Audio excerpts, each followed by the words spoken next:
A judge is weighing that decision, and it comes a day after the Baltimore City State's attorney withdrew the motion to vacate the conviction. Saeed and his family, as well as the victim's family, have been fighting for more than 2 decades. Someone found Lee's body in a park in February of 1999. Saeed was accused and eventually convicted of her murder. He was sentenced to life plus 30 years in prison. 3 years ago, Saeed walked out of court a free man after a judge vacated his conviction. However, less than a year later, that conviction was reinstated after the family of Hae Min Lee filed an appeal claiming their rights were violated. Kate Amaro was there for the legal arguments and the emotional testimony. She joins us live outside of the courthouse in downtown Baltimore. What's the latest, Kate?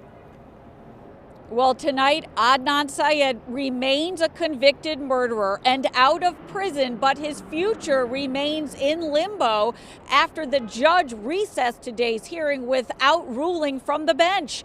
Adnan Syed today asking that judge to reduce his sentence to time served under Maryland's relatively new Juvenile Restoration Act. It lets people convicted of a crime committed before they were 18 go to a judge and ask for their sentence to be changed. Adnan Syed's lawyers called 6 witnesses as they argued that he is not a danger to the public, that he's unlikely to reoffend, and that he has strong ties to family, faith, friends, and his full-time job at Georgetown. And then Syed himself addressed the court. I'm just going to keep my head down and just focus on the things that are important. Family, a job. I've never done like interview or any of that other stuff.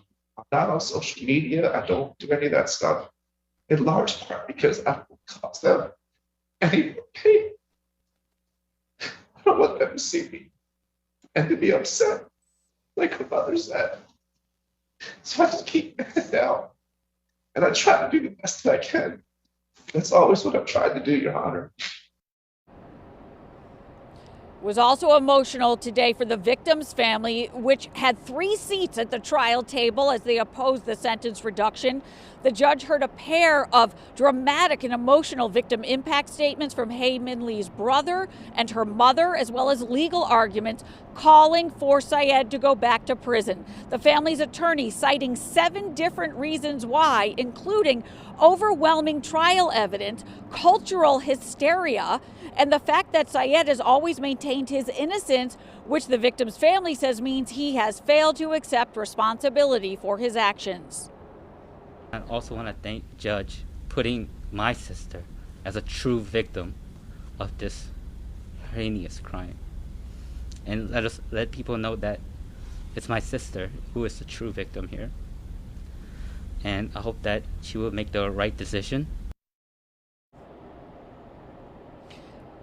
The nearly all day long hearing ended with no decision. The judge recessed the hearing without ruling from the bench. She said she will issue a written ruling to say what her decision is and explain her thinking behind it. No word yet on when that will happen. Reporting live from court downtown tonight, I'm Kate Amaro, WBAL TV 11 News. Kate, thank you. After the hearing, Baltimore City State's attorney Ivan Bates shed light on why he withdrew the motion to vacate Saeed's conviction. Yeah, one of the issues were the handwritten notes indicating there were 2 alternative suspects who could have killed Lee. Bates says after review, those notes did not point to any other suspects. We also found that the notes were likely disclosed to the defense before trial. Also, even if one of these notes was mistakenly withheld by the state, the notes do not point to an alternative suspect or suspects. One of the notes actually implicates Mr. Syed, and the other note contains information that was known to the state and the defense well before the time of the original trial.